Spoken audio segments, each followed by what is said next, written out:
un poste de brasage avec fer à souder et pistolet à air chaud pour 40 $. Trop beau pour être vrai? On vérifie cela ensemble aujourd'hui.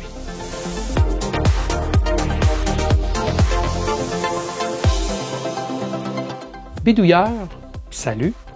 C'est en fouillant sur Banggood que j'ai repéré ce poste de soudure, donc de brasage, JCD 8898 avec fer compatible ACO et pistolet à air chaud pour une quarantaine de dollars, ou même moins quand il y a une promotion. J'avais franchement des doutes sur la qualité et la fonctionnalité de l'ensemble pour un item de ce prix. Bien, je ne me suis pas fait prier pour en commander un et je vais en faire un banc d'essai aujourd'hui. Comme c'est un item essentiel du bidouilleur amateur, je vais y mettre le temps nécessaire pour faire une bonne analyse et des essais de performance. C'est donc possible que la vidéo soit plus longue. Libre à vous d'avancer en utilisant les marqueurs de temps si vous le voulez. Bon, je me mouille tout de suite. Allons-y avec le déballage. Alors, l'item a été reçu dans une boîte, un carton, qui a pris un certain coup, là, des coups, qui a été maltraité un peu, mais le carton, bien honnêtement, là, est suffisamment rigide pour endurer un mauvais traitement. Donc ça, il n'y a pas de difficulté. Ma version, c'est la version nord-américaine. Ils me font rire avec ce 110 volts. Là. Ça doit bien faire depuis la guerre qu'il n'y a plus de 110 volts en Amérique du Nord. On est à 120, même parfois on voyait 115, mais la tension nominale, c'est 120. Juste par curiosité. Bon, alors, regardons ce qu'il y a à l'intérieur. Ben, ça nous vient tout d'abord avec une petite carte de garantie, comme une carte de crédit, si on peut dire. On nous dit essentiellement que pour qu'il puisse honorer la garantie de 12 mois, il faut aller s'inscrire en mettant son adresse courriel sur le site web de JCD. Donc, moi, je trouve ça un petit peu agaçant. La garantie devrait être automatique en autant qu'on ait une preuve là. D'achat avec une date, mais bon, c'est ce qu'on nous dit ici.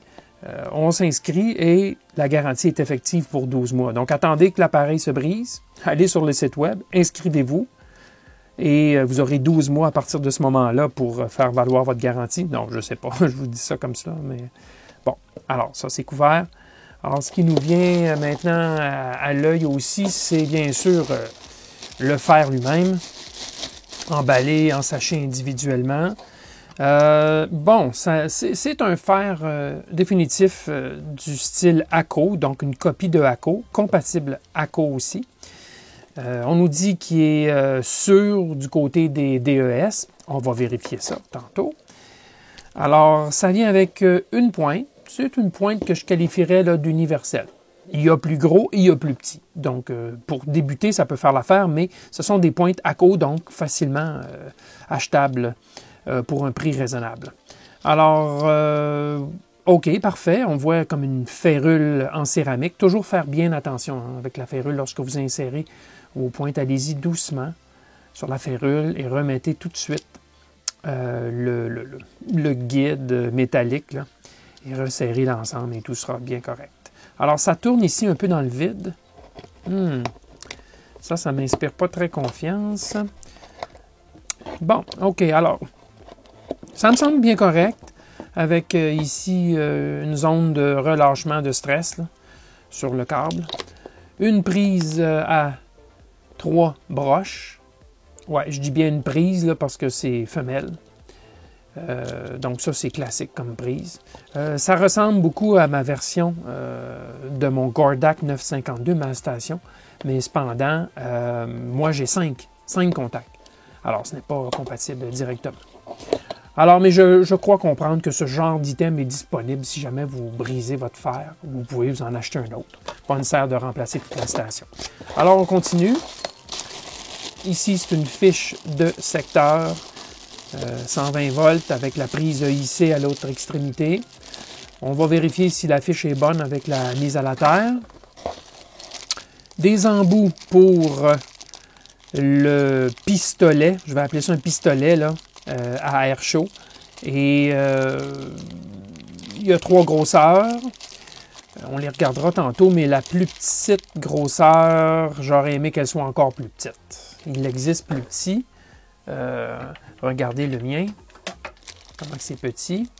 et celui dans le sac est plus gros. Mais est-ce qu'on peut trouver des embouts séparément? Possiblement. Ceux-ci sont posés par friction. Alors, on regarde ça tantôt. Un support à faire avec un tampon pour nettoyer la panne. On va regarder ça tantôt, le fer, le support, lorsqu'on va faire fonctionner le fer, mais ça m'apparaît très sommaire. Le poste lui-même, emballé à part. Alors, ça me semble correct. Une apparente solidité. Plastique moulé, là, rigide. 2 interrupteurs qui ne sont pas identifiés. Alors, je crois comprendre que celui du haut, c'est le fer et celui du bas, c'est le pistolet à air chaud. Ça aurait été bien qu'il y ait une indication quelconque. De mouler même dans le plastique, peut-être juste une lettre ou quoi que ce soit, là, mais ça manque. Je présume aussi qu'à la longue, on va deviner que c'est le fer qu'on se sert le plus souvent, donc on va utiliser l'interrupteur du haut, et puis ça ne sera plus un problème. Alors, des évents de refroidissement à l'arrière, et ça, c'est un petit support mural. On peut mettre ça sur le mur pour que le poste de soudure soit monté à la verticale sur le mur. OK, alors, ça me semble correct. Ah, voilà, OK. Le pistolet à air chaud a beaucoup plus de broches. On parle de 8 broches, tandis que le fer à souder n'en a que 3. Des capuchons. Bon. Je ne sais pas si ça sert, parce qu'en général, c'est toujours branché. OK. Et il reste maintenant le pistolet à air chaud lui-même. Oh, une vis qui me tombe dans les mains lorsque j'ouvre le pistolet. Ça ne m'inspire pas confiance. Oh là là là là là là. Qu'est-ce que c'est? Je regarde les différentes vis. J'en vois juste 2 ici, elles sont présentes. Alors, quelle est cette vis qui m'est tombée dans les mains? Ce n'est pas la prise, c'est une vis, genre vis bois, vis à bois ou vis à plastique. Assez particulier. Je me demande vraiment d'où ça vient. En tout cas, il n'y a rien de... Ah oui! Il y a quelque chose qui est libre de bouger à l'intérieur. Il va falloir que j'ouvre avant de l'utiliser. Ouais, définitivement. Ça, douteux. OK, alors c'est un... Oh, je viens encore de l'entendre en l'inclinant. Alors, c'est un très typique pistolet avec le souffleur, donc la ventilation intégrée au pistolet. Par opposition à un modèle comme celui que je possède déjà le Gardac, où c'est un tube vraiment et il y a un compresseur à air dans la station, dans le poste. Ici, il n'y a pas de soufflet, il n'y a pas de moteur là-dedans. C'est simplement l'élément chauffant. Tandis que sur ce modèle JCD, ben, c'est un petit ventilo qu'il y a là-dedans ici. Bon, moi, je pense que c'est mieux une pompe dans le poste plutôt qu'un ventilateur. J'ai toujours eu des modèles avec des compresseurs à diaphragme intégrés dans les postes, même des vraies stations ACO professionnelles. Là. Donc, ça sera à voir. À l'essai, on verra bien. OK, on commence par le fer à souder. Oh oui, j'ai trouvé 2 autres vis dans le fond du carton, au fond de la boîte. Donc, je suis rendu à 3. Vais-je en trouver d'autres? Possiblement des vis de fixation pour le support mural. Sauf que c'est bien trop court pour fixer ça sur un mur, à moins qu'il y ait un panneau de bois carrément. C'est bien trop court. Probablement que ces vis sont pour cet usage, mais j'en suis pas certain. Je trouve que le trou est un peu gros pour la vis. À suivre. Alors, tout d'abord, vérifions la continuité pour les décharges DES entre la pointe du fer et la mise à la terre de la prise. Alors, on va vérifier ça. Utiliser mon petit testeur de continuité sans risque. Alors, je vérifie entre la pointe, ou si vous voulez, cet endroit, et la mise à la terre sur la prise, sur la fiche, pardon. Non. Non, il n'y a rien ici. Sans surprise. Je vais vérifier maintenant entre la prise elle-même et encore une fois le fer. Et non, il n'y a strictement rien. Vous voyez, on l'entend bien. Donc, non, il n'y a rien ici. Bon, ça va bien. Ça commence mal. Ça commence mal. Vérifions entre, tiens, sur le poste de soudure, entre la prise EIC et la prise du fer. Oui. OK. Donc, ça, c'est bon. La continuité. Alors, ça se passe sur le fer. Bon, alors, je touche ici. Et j'y vais. Non. C'est ça. Il n'y a rien. Il n'y a pas de continuité entre la fiche, ou la prise, c'est femelle, je ne sais trop comment l'appeler, et le fer, alors que lui, bien, a bien une continuité jusqu'ici, mais malheureusement, ça ne se rend pas jusqu'ici. Et c'est peut-être ça le problème, hein, de continuité là, pour les DES. Parce que tel quel... OK, là, ça se dévisse. Bon, ça se dévisse. OK. Il y a un ressort ici. Donc, visiblement, c'est l'autre contact. Et ce ressort est censé faire contact avec la mise à la terre. C'est le deuxième contact, si vous voulez. On va voir si c'est le cas. Alors, je me branche à nouveau ici. Ah oui. OK. Donc, c'est peut-être que l'ensemble était mal serré. Oh non, je crois pas que c'est ça. Alors, voici ce qui se passe. Il y a ce ressort ici. Ce ressort est censé venir toucher dans ce tube, dans cette partie. Au fond, c'est métallique. Je vais essayer d'amener de la lumière, vous allez voir mieux. Voilà. Vous voyez qu'au fond, c'est métallique. Sur les côtés, ça l'est presque complètement, mais ça a fini par atteindre le plastique, puisque l'ensemble est comme moulé, le plastique par-dessus la partie métallique. Et le fond, où je peux aller toucher avec mon doigt, est malheureusement en plastique, c'est pas conducteur. Donc, le ressort doit s'insérer à l'intérieur de cette partie pour aller atteindre le métal. Mais je crois que le diamètre du ressort est trop grand pour que ça entre dans le trou. Et donc, ça ne touche qu'au plastique. Et j'ai étiré le ressort puisque au départ, il ne sortait même pas dépasser la partie noire où est-ce qu'il y a mon ongle. Il restait là. Alors, je l'ai étiré beaucoup pour qu'il dépasse la partie noire et qu'il vienne toucher comme il le faut, au fond. Mais malheureusement, ce n'est pas suffisant. Parce que le ressort est trop gros pour s'insérer à l'intérieur et aller toucher le métal. Alors, je vais penser à une forme d'extension, probablement en cuivre, un feuillard de cuivre, je ne sais trop, qui va venir s'insérer, qui va venir faire toucher le fond pour la décharge DES. Ouais. Bon, alors pour solutionner le problème, la façon la plus simple, j'ai pris un fil ici... AWG30, un fil pour faire de l'enroulement, un fil dénudé complètement. Et je l'ai entortillé quelques tours autour de la férule céramique et je l'ai passé dans le ressort, tout simplement. Alors, je vais couper l'excédent. Je peux en laisser assez long en autant que ça ne vienne pas interférer avec le filet ici. Et en insérant ceci, ben, il y aura ce fil qui touchera la partie métallique ici. Une fois inséré, ça passe définitivement à l'intérieur et ça va toucher au fond. Et en serrant comme ceci, je vais juste m'assurer que le fil ne vienne pas dans le filet. Voilà. En touchant ceci, ça devrait toucher la partie métallique et le ressort, faire contact avec le ressort. Alors, je le laissais à l'instant. On va voir si ça va fonctionner cette fois-ci. Et oui. Bon, alors, problème résolu.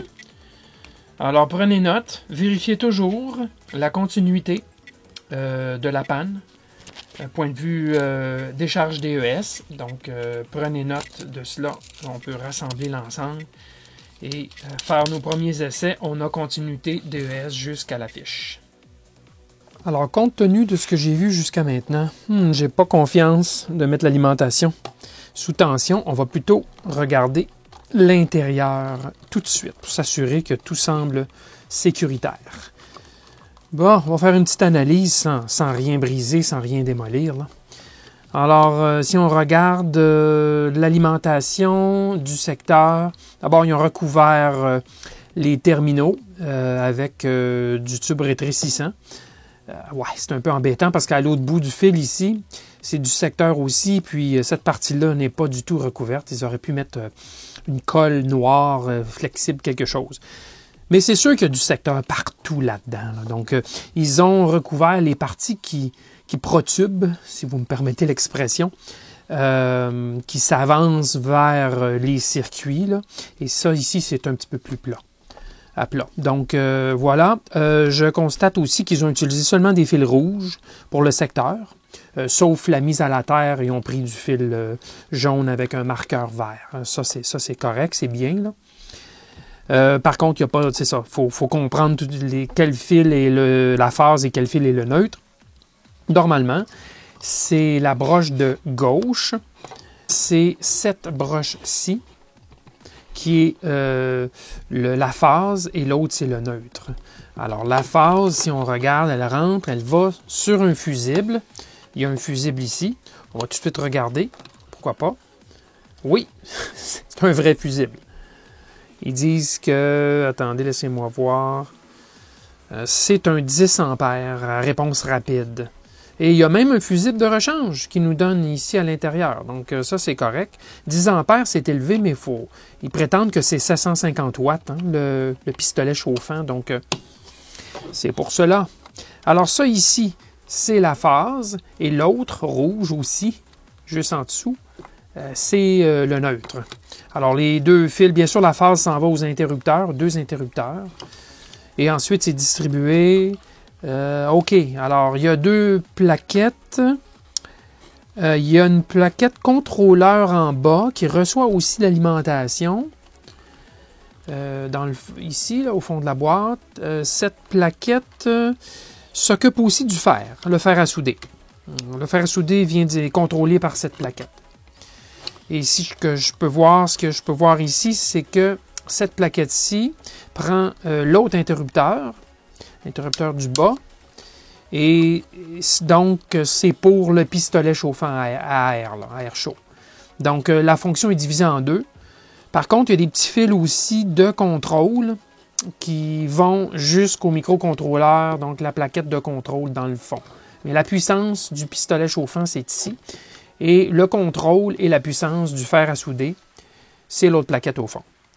Alors, qu'est-ce qu'on voit au fond? On voit, bon, il y a un gros condensateur ici.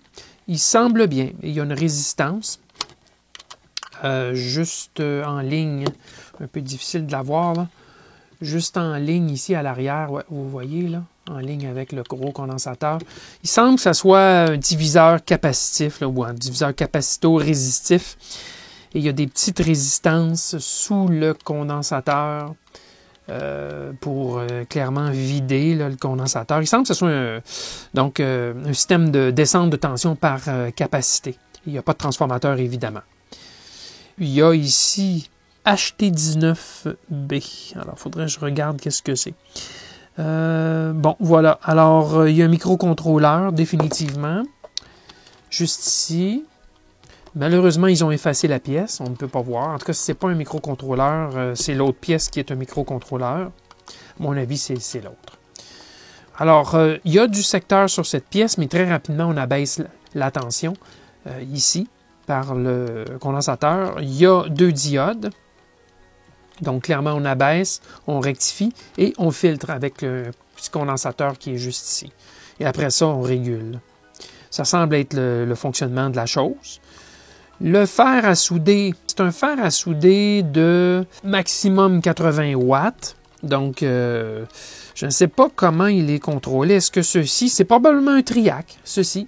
Mais c'est un fer à souder qui fonctionne sur alimentation CA. Là. Donc, il y a contrôleur qui est en CC, mais le fer, lui, est en CA. Il fonctionne 50-60 Hz, 80 watts. Donc, c'est comme ça que ça fonctionne. Bon, maintenant, l'autre plaquette, on a la partie puissance du pistolet chauffant à air. Alors, qu'est-ce qu'on constate? Je vois, ça ne sera peut-être pas facile pour vous de le voir, là, mais il y a un sillon qui sépare les deux côtés du transformateur, parce que oui, c'est une alimentation à découpage, c'est clair, juste à voir la grosseur du transformateur. Il y a un sillon qui coupe la plaquette en deux là, pour augmenter la séparation entre le primaire et le secondaire. On voit bien sûr un condensateur de filtrage à haute tension. Donc l'arrivée secteur se fait ici. Il y a un condensateur de type X pour le filtrage. Il y a un pont de diode juste ici. Il y a ici un condensateur de type, c'est marqué CY. Donc c'est un condensateur de type Y sur le secteur aussi. Donc il y a un mauve juste ici. Donc, il semble y avoir quand même un bon filtrage, une bonne protection sur le côté secteur. Maintenant, côté secondaire, on a un élément de puissance ici, BTA 16 600B. Alors, donc ce côté, évidemment, construit avec un peu plus de puissance en tête. Ça, c'est clair. On nous dit que l'élément chauffant est de 750 watts. Wow! C'est beaucoup, 750 watts. Alors, je m'excuse de parfois vous bloquer la vue. C'est que le tout est... Je veux pas rien débrancher. Là. Je veux faire fonctionner l'unité là, avant que... Je veux pas moi-même causer des troubles. Donc, qualité de l'assemblage semble correcte de façon générale. Est-ce qu'il y a suffisamment de séparation entre le côté primaire et secondaire? On a vu qu'il y avait un sillon sous le transformateur. Il y a en dessous, là, il semble y avoir un espacement suffisant aussi. Bien difficile pour vous de voir. Bien difficile. Disons que c'est pas dense en dessous. Ce n'est pas dense vraiment, pas beaucoup. Par contre, sur le dessus, c'est passablement dense. On peut dire là, au niveau de la distribution des composants. Donc, la séparation entre le primaire et le secondaire, elle n'est pas évidente. La mise à la terre est distribuée autant sur le pistolet à air chaud que sur le fer à souder et c'est relié à la borne de mise à la terre sur le connecteur IEC. Donc, ça me semble correct, sans être super. Je crois que c'est correct pour qu'on puisse appliquer une tension. En plus, le boîtier est totalement isolé. C'est un boîtier en plastique. Donc, et les éléments métalliques externes sont reliés à la masse. Donc, ça me semble correct. On peut mettre le fer à souder en fonction, peut-être? OK, alors, premier commentaire. Je branchais le fer sur le poste. Cordon, là, à peine 1 mètre. Mais je ne suis même pas certain que ça fait 1 mètre. À mon avis, c'est trop court. Un peu trop court. Mais ça va aller. On va vivre avec. J'imagine qu'ils les font un peu courts volontairement. Pas certain de ça, bien honnête avec vous. Je vais vous parler du support repose-fer. Ça, écoutez, là, c'est sommaire, douteux et pas sécuritaire. Alors, cette espèce de petit support comme ceci, là, petite tôle pliée, sur lequel on ne fait que faire reposer le fer. Là. Regardez comme ça. C'est dangereux, ce genre de support. Non, ça, là, je vous le déconseille fortement. Envoyez-moi ça à la tôle, au recyclage. Procurez-vous un support, peu importe la marque, mais un support digne de ce nom qui englobe complètement le fer. Lorsqu'on met notre fer, d'abord, il va rester là, il ne tombera jamais. Il est maintenu en place très solidement. Et en plus, il protège, il ne peut pas se brûler dessus. Donc, procurez-vous un support digne de ce nom, et pas cette, en tout cas, avec le mot qui commence par M. Alors, on met le poste sous tension. C'est l'interrupteur du haut. OK, parfait. Alors, il fait un appel à 350 Celsius. Alors, je ne sais pas lorsqu'on atteint la température. Est-ce que ça chauffe? Oui, ça chauffe. On va voir comment rapidement il va atteindre le 350. Je présume que ça va probablement clignoter ou quelque chose du genre lorsque ça va avoir atteint la température. Et il y a effectivement un petit nuage, petite fumée, qui est normale lorsqu'on allume un fer pour la première fois. Là, il y a toujours un peu de fumée. Je ne sais pas si vous la voyez, là, mais elle est bel et bien présente. Alors, on continue. Alors, ça clignote. Alors, je présume, puisque la LED est allumée, cesse de clignoter. Si vous regardez dans le coin en bas à droite, elle se remet à clignoter. Donc, c'est l'asservissement qui semble fonctionner. Présentement, il a atteint la température. Quand il reste allumé, il chauffe. C'est ce que je comprends de la chose. Ça me fait penser, je n'ai vu aucun manuel d'instruction, aucun feuillet. Alors, ce n'est pas dur à comprendre, vous me direz, c'est vrai, mais je me serais entendu un feuillet d'instruction. Il n'y en a pas dans la boîte. Manquant, définitivement. Alors, le poste est stabilisé à 3,50. Je présume ici, on voit que flèche vers le haut, flèche vers le bas. Donc, je présume que si je monte ici et je tiens pesé, oui, ça fonctionne bien. Et quand on tient pesé, bien, ça va plus vite. Parfait. Je l'ai monté à 3,60 et là, il a accepté. Le point s'est allumé. Il est allumé en continu. Ça ne sera pas long d'atteindre le 3,60. Et voilà, il se met à clignoter. Donc, ça semble bien fonctionner. Alors, je vais tout de suite étamer la pointe. Ça me semble bien correct jusqu'à maintenant. La prise en main est bonne. Il y a cette partie ici qui est caoutchoutée. Donc, on a une bonne prise. Et le fer fonctionne bien. Il n'y a pas de doute. Mais ça me semble même un peu chaud. À 360, je vais vous dire, là, pour voir la fumée qui se génère et la façon avec laquelle le flux brûle, ça me semble un peu chaud pour 3,60. Mais vous en faites pas, j'ai ce qu'il faut pour mesurer. Donc, on va être capable de vérifier cela. Parfait. Alors, je suis à 23 Celsius. C'est un testeur, un thermocouple pour pointe de fer à souder. Alors, je l'avais vérifié quand j'avais fait le banc d'essai de ce testeur. De mémoire, là, on était en dedans de 10 degrés Celsius d'une comparaison à thermocouple. Ah, mais quand même, regardez, 3,70, alors qu'on demande, on fait un appel à 3,60, 3,70 en dedans de 10 degrés, c'est bien acceptable. Bien, bien acceptable. Il se stabilise à 3,67, 3,68, 3,66. Bien correct. Moi, ça passe. À 360 en tout cas. On va aller un peu plus haut. On va aller voir une température plus élevée, disons 450, pourquoi pas? 450, c'est rare qu'on va jusque-là, mais le fer est censé être capable de le faire. Alors, sans jeu de mots. Alors, je vais attendre que ça arrive à 450. Je vais lui laisser un petit peu de temps aussi pour se stabiliser. Alors, le fer a atteint le 450 Celsius et j'ai attendu un bon 30 à 45 secondes, là, malgré tout, pour m'assurer que la panne avait atteint la température. Oh, ça paraît, hein? Vous voyez que le flux se fond beaucoup plus vite. Alors là, 4,50. Oui, excellent. Très bien, très bien. Vraiment, dans 10 degrés, là, ça passe le test. Donc, point de vue exactitude et contrôle de température, il semble bien correct. Le temps de chauffe est bien acceptable. Je vous dirais peut-être 1 minute pour atteindre la température tantôt. Et peut-être 1 autre minute pour atteindre le 450. À partir de 360, peut-être un peu moins d'1 minute. Mais non, bien correct, bien acceptable. Donc, côté fer, ça me semble correct.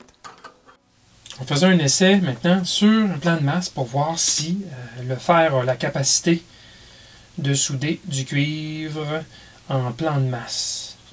Aucune difficulté à 360 Celsius à maintenir la soudure en fusion. Et aucune difficulté à l'étendre non plus, comme vous voyez. Bien sûr, j'arrête là. Bien sûr, je n'ai pas poli ou quoi que ce soit le cuivre, donc il y a une forme d'oxydation sur la surface. Et regardez, je me suis remis à 360 et voilà, j'arrive à refaire fondre à nouveau toute la surface. Si j'avais eu à faire ça pour vrai, là, dans la vraie vie, j'aurais mis plutôt à 400 qu'à 360. Mais aucune difficulté. Le fer est suffisamment puissant, même avec cette panne qui n'est pas une panne en ciseaux, le biseau. C'est une panne plutôt pointue. Ça fonctionne très bien. Alors, puisqu'on était en présence d'un crécelle, quelque chose, une pièce mobile à l'intérieur, je vais tout de suite ouvrir le pistolet avant de le mettre en fonction, juste pour être certain qu'il n'y a rien de risqué, de dangereux. Alors, c'est facile à monter, démonter. Est-ce qu'il y a une pièce effectivement là-dedans ou c'est simplement le ventilateur? Non, c'est pas le ventilateur qui faisait du bruit. Ah, la voilà. La voilà. C'est un morceau d'isolant céramique. Coincé juste ici. OK, c'est rien de grave. Ouais, c'est un morceau de céramique. On peut se demander d'où il vient. Bon, c'est si petit que je pense pas que l'élément chauffant va être... c'est juste une extrémité là, une partie de céramique à l'intérieur. On voit le blanc à l'intérieur. C'est ça, c'est l'isolant céramique. Il doit y avoir juste une petite pointe à quelque part là, qui a été cassée lors de l'insertion. Alors ça, on en profite pour regarder à l'intérieur. Alors ce qu'on voit, c'est qu'il y a une plaquette ici qui n'a pas d'électronique. C'est simplement une plaquette d'interface pour faire les connexions. Le ventilo, c'est du 12 volts. Donc c'est facile de contrôler le flux d'air. Pour ce qui est de l'élément chauffant, ça passe direct aussi. Et il y a une sonde, définitivement des fils, probablement un thermocouple à l'intérieur, qui retourne la tension dans les fils de basse tension ici. Alors ce n'est rien de bien complexe et il n'y a honnêtement pas grand-chose là-dedans. Alors je referme tout ça et puis on le met à l'essai. Alors, vous me pardonnerez pour la prise audio déficiente dans le dernier segment. J'avais oublié de remettre le microphone tout simplement sur moi. Alors, j'ai trouvé la 4e vis de fixation pour la plaque murale. Alors, elle était dans le petit sac des embouts ici. Alors, parlant d'embouts, oui, effectivement, il nous en donne 3 de 3 dimensions variées, les 3 dimensions les plus courantes. J'aurais aimé un cran plus petit. Mais c'est quand même acceptable, là, cet embout-ci. Alors, ce sont des embouts qui sont fixés par friction. Simplement par friction. Alors, on pousse et ils tiennent par friction. Alors, j'espère que ça va durer avec le temps et que la friction ne se relâchera pas. C'est tout ce que je souhaite. Alors, pour les premiers essais, je vais mettre l'embout intermédiaire, la dimension intermédiaire. Peut-être que ce n'est pas le bon choix. On verra bien. Bien sûr, je vais l'utiliser. Alors, il y a un aimant ici, dans le boîtier, qui détecte la présence du pistolet sur son support. Donc, on va voir comment ça fonctionne, tel quel. Alors, j'allume l'interrupteur du bas, c'est celui du pistolet à air chaud. Alors, évidemment, puisqu'il est assis dans son support, je crois qu'il ne se passe strictement rien. Alors, je vais le retirer du support, effectivement. Il vient de démarrer. Petit bruit de ventilo. Oui, je sens de la chaleur. Je vais en profiter pour changer la vitesse. Je crois que c'est ici. F10, c'est probablement la vitesse maximale. Oui, c'est bien ça. Vous l'entendez? F1, vitesse la plus lente.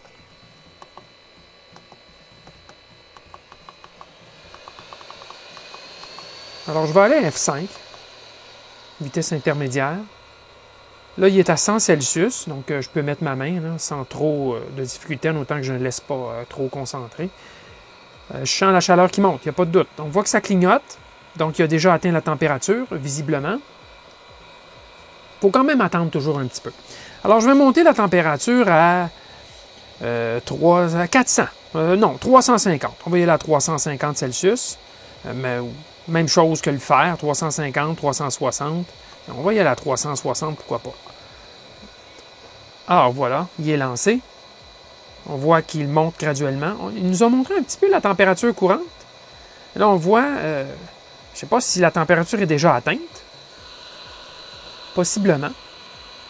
Là-dessus, c'est un petit peu bizarre. Je doute fort que la température soit déjà à 360. Alors, on ne sait pas trop. Qu'est-ce qui se passe? Oui, on l'a vu lorsqu'on appuie. On l'a vu 343, 335. Alors, il ne nous indique pas la température courante normalement, mais il semble avoir déjà atteint la bonne température. Bien, on va le vérifier avec un thermocouple. Pourquoi pas? Alors, on fait un petit essai à 360 Celsius. J'ai un thermocouple ici et on a la lecture en degrés Celsius sur le multimètre. Et ça prend un certain temps quand même pour élever la température de la sonde. Il faut la laisser dans le flux d'air Et là, moi, comme vous voyez, est-ce qu'on va se rendre à 360? J'en doute fortement. On dépasse, on rentre 320, 323, 324. On est rendu à 330, là, ou à peu près. Ouais, à peu près. C'est un peu délicat, là, comme positionnement. Mais on ne se rend pas à 360. Ça ne me surprend pas, pour être bien honnête avec vous. La mesure de température est faite quelque part à l'intérieur, je ne sais trop. En réalité, je crois que l'air est un peu plus froid que la vraie température. Il faudrait aussi se demander si mon thermocouple ne se fait pas exposer à l'air froid à l'extérieur. 3,30, voyez-vous. On n'atteint pas tout à fait. Alors, sachant ça, il faudra simplement s'assurer peut-être de monter un peu la température plus haut. Moi, j'ai l'habitude de le mettre à 400 sur l'affichage. Sur cet appareil-ci, peut-être que ce serait une bonne idée aussi de le mettre à 400. On pourra retravailler rapidement des pièces de montage en surface. J'ai mis le ventilo au max pour faire la mesure et bien honnêtement, je ne crois pas que ça a un impact sur la température à la sortie. Le souffleur fonctionne bien, il n'y a pas de doute. Je n'ai pas vraiment rien à dire de particulier. Ça sera à peu près à 330, même avec un flux d'air plus lent. Donc, ça fonctionne bien. Il dégage une petite odeur, bien sûr, les premières fois. C'est un peu normal. Boîtier solide. On entend le souffleur, mais c'est évident. Même avec une pompe avec diaphragme, vous l'entenderiez quand même. Donc, satisfaisant comme fonctionnement. On va l'essayer. Alors, on a vu que lorsqu'on le met en fonction, en le retirant du socle, du support, qu'il démarre, il part. Et lorsqu'on le remet, il passe en mode pleine puissance au niveau du flux d'air pour refroidir plus rapidement la température. On voit ici que ça baisse graduellement. On voit qu'il s'abaisse et lorsqu'il va atteindre 100, il va s'éteindre, tout simplement. Passer en mode veille jusqu'à ce qu'on le reprenne du support. Et voilà. Alors, on fait un petit essai. Alors, une plaquette de récupération, 400 Celsius, puis le flux à 5, donc à mi-chemin, entre 0 et 10. Alors, je vais faire l'enlèvement de certaines pièces. On va voir si ça fonctionne quand même bien. J'ai un petit oscillateur ici, un cristal. J'ai pris l'embout moyen, c'est peut-être un peu gros pour faire ce travail, mais ça devrait aller. Alors, je sens la bonne odeur de l'électronique chauffée. Et voilà, c'est fait. Ça s'est bien enlevé. J'ai un autre petit cristal ici, X1, c'est donc un cristal. On va faire l'enlèvement. Alors, il y a seulement 4 pattes, hein. C'est assez facile à faire fondre. Et voilà, c'est enlevé. Très bien. Je vais m'attaquer à la puce ici, SOIC. Je ne sais pas ce que c'est comme puce. Alors, je me déplace constamment d'un côté à l'autre pour tenter de distribuer la chaleur de façon la plus égale possible. Là, voilà, il se le soulève. Alors ça, c'est bien fait. Je vais y aller avec une des 2 puces de mémoire ici. Ça, c'est de la RAM, visiblement. Mais tiens, je vais mettre plus au centre de l'image, juste ici. Ici, là, les contacts sont assez bien cachés sur les côtés. Là. Donc, je dois travailler comme ceci, là, sur les 2 faces. Pour atteindre le métal. Ah, ça commence à se ramollir, je le vois. Et oui, et on y est presque. On y est presque. J'ai entendu une délamination de la plaquette de circuit imprimé. Un petit pof, je crois. Pas certain, mais je crois. Alors voilà, ça s'est bien dessoudé aussi. J'y allais assez violemment, assez près, pour montrer la puissance du fer, mais il est toujours mieux de reculer un petit peu et de laisser le travail tranquillement, la chauffe se faire bien doucement plutôt que d'y aller trop violemment. Alors, Ça semble bien fonctionner. Vraiment, je n'ai pas grand-chose à redire. Ici, un petit SOIC 8. Je vais m'éloigner un petit peu. On va le laisser chauffer. Là, je suis peut-être à quoi? 2, 3 cm? 4 cm? Quelque chose comme ça. 4 cm peut-être? Oui. Et je chauffe la pièce. Et on va voir le résultat dans quelques secondes. Et voilà, ça s'est dessoudé. Alors, oui, ça fonctionne très bien. Vraiment, je ne vois pas de difficulté particulière. Voici le résumé de mon évaluation de la station de brassage JCD 88-98. Alors, tout d'abord, du côté des plus, les choses que j'ai appréciées, l'emballage d'expédition était adéquat. Ça, c'est du carton, mais il y a suffisamment de renforcement pour supporter une expédition venant d'Asie. L'électronique interne était bien correcte, bien honnêtement. Bon, ce n'est pas de la grande électronique, mais c'est adéquat et ça semblait suffisamment sécuritaire. Le panneau de contrôle de la boîte de contrôle, donc, est simple, mais quand même fonctionnel. L'affichage fonctionne bien, donc tout est bien correct de ce côté. Et pour le faire à souder, on a vu qu'il y avait quand même une bonne prise, que c'est un fonctionnement puissant et que la température était quand même assez juste, en dedans de 10 degrés C, ce qui est bien suffisant pour ce qu'on fait. Quant au pistolet à air chaud, le fonctionnement était correct, rien à dire là-dessus, et lui aussi avait une bonne puissance. Et finalement, on doit noter que les pointes, donc les pannes, sont des pannes compatibles à ACO, donc c'est facile de s'en procurer par la suite, parce que bien sûr, ça va en prendre d'autres. Et aussi, le prix d'achat est vraiment alléchant, donc c'est définitivement un plus.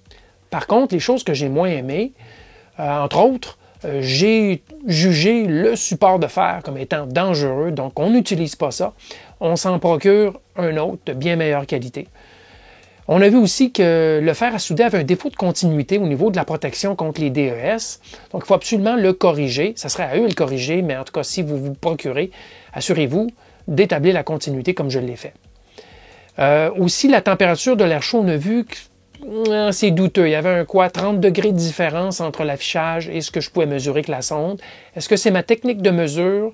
Je ne suis pas certain, bien honnêtement. Je crois que c'est que leur thermocouple à l'intérieur est probablement trop près de l'élément chauffant. Alors, juste à prendre en considération quand même lorsqu'on ajuste notre température. On a vu aussi qu'il n'y avait aucun manuel ou feuillet d'instruction, ce qui est décevant, même en anglais. Ça aurait été intéressant. Malheureusement, il n'y a strictement rien. Et j'ai aussi constaté, je ne vous l'ai pas mentionné plus tôt, mais il n'y a aucune homologation de sécurité du type CSA, UL ou CE. Donc, à prendre en considération si vous êtes craintif à ce sujet. Et finalement, on pourra se questionner quand même sur la durabilité des composants chauffants. C'est de l'amateur, ce n'est pas du professionnel. Et donc, la durabilité est à démontrer, ainsi que la durabilité de l'électronique elle-même.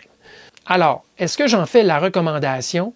Oui, mais c'est un oui conditionnel, car il y a des défauts et des lacunes à prendre en considération et même à corriger si possible. Ceci dit, compte tenu du prix pour l'ensemble, la performance est étonnamment bonne. En tout cas, durant mes essais à moi, j'ai trouvé ça satisfaisant. Il n'y a pas de problème. Il s'agit bien sûr d'un poste de brasage de bidouilleur. Donc, ce n'est pas un poste professionnel. Alors, ça devrait tenir bon pour un usage occasionnel. Vous aurez bien sûr besoin d'un meilleur support pour le faire. On a vu que j'en fournis un exemple dans la description ci-dessous. Et aussi, vous aurez besoin d'un ensemble de pannes additionnelles de formes et de dimensions variées pour rendre le tout plus pratique et évidemment adapté au travail que vous allez faire. Alors voilà pour ce long banc d'essai. J'espère que vous avez apprécié la rigueur que je mets dans mes vidéos d'évaluation. Avec moi, vous obtenez toujours une opinion honnête et détaillée. Je vous invite à vous abonner à ma chaîne pour ne pas manquer mes vidéos traitant d'électronique moderne et ancienne, et j'en publie au moins une à chaque semaine.